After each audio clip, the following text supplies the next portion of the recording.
ဖျားသခင်ကအိုးလူသူမရှိတဲ့တိုးထဲကတိုးချောင်းသားလေးဖြစ်တဲ့ဒါဝိဒ်ကိုပဲရွေးချယ်ခဲ့တာဖြစ်ပါတယ်အားလုံးပဲမင်္ဂလာပါဒီကနေ့နှလုံးသားကိုကြည်သောဖျားဆိုတဲ့ခေါင်းစဉ်အဖြစ်ကျွန်တော်တို့အတူတကွခွန်အားယူကြရအောင်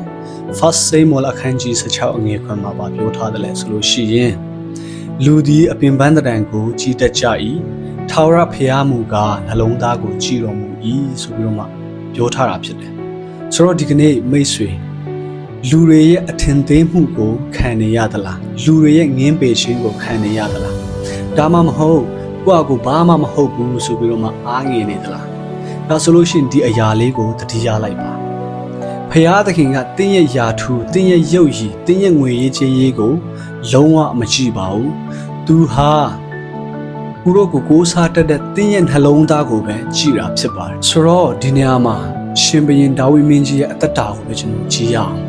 သူဟာနန်းတော်ထဲမှာမွေးဖွားလာသူမဟုတ်တလို့တကယ့်ကိုကြီးကျယ်ခမ်းနားတဲ့အတိုင်းဝိုင်းထဲကလည်းမဟုတ်ပါဘူးဟိုးတိုးထဲမှာတိုးချောင်းနေတဲ့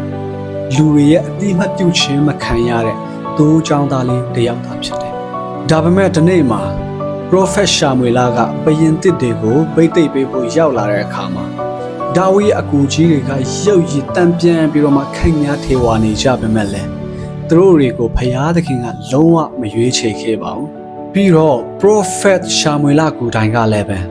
ဒါဝိရဲ့အကူအကြီးဆုံးဖြစ်တဲ့အေလဘကိုမြင်တဲ့အခါမှာအော်သူဟာဖျားသခင်ဗိတ်သိက်ပေးမဲ့သူဖြစ်ရမယ်လို့ထင်ခဲ့ပေမဲ့ဖျားသခင်ကဘာပြောထားတယ်လဲဆိုလို့ရှိရင်လူသည်အပင်ပန်းတံကိုကြီးတက်ကြ၏ထာဝရဖျားမူကား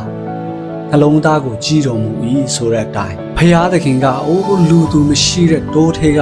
တိုးချောင်းသားလေးဖြစ်တဲ့ဒါဝိဒ်ကိုပဲရွေးချယ်ခဲ့တာဖြစ်ပါတယ်။ဒါကြောင့်မို့မိတ်ဆွေဒီနေ့တင်ဘလို့အခြေအနေမျိုးမှာပဲရှိနေပါစေလူတွေရဲ့ငင်းပယ်ခြင်းကိုခံနေရပါစေ။ဒါတွေကိုဖယားသခင်ကမကြည့်ပါဘူး။ကိုရောအပေါ်မှာတစ္ဆာရှိတဲ့တင်းရဲ့နှလုံးသားကိုပဲဖယားကကြည့်တာဖြစ်ပါတယ်။အာမင်။ဒါကြောင့်မို့မိတ်ဆွေဒီနေ့ကျွန်တော်ခွန်အားပေးခြင်းတယ်ဒါဝိလိုပဲတင်းရဲ့အသက်တာမှာဖျားသခင်ကိုရှေ့တန်းတင်ပြီးယုံကြည်ခြင်းနဲ့ယက်တည်ပါတစ္ဆာရှိပါအချိန်တန်ရင်ဖျားသခင်ကတင့်ကိုလူတွေမထင်မှတ်တဲ့အမြင့်ဆုံးနေရာထိလမ်းပြပို့ဆောင်ပြီးကောင်းချီးပေးမှာဖြစ်ပါတယ်အာမင်ဂျာနာသူရောက်ချင်းစီတိုင်းပေါ်မှာဖျားရှင်ဆက်လက်ကောင်းချီးပေးပါစေအာမင်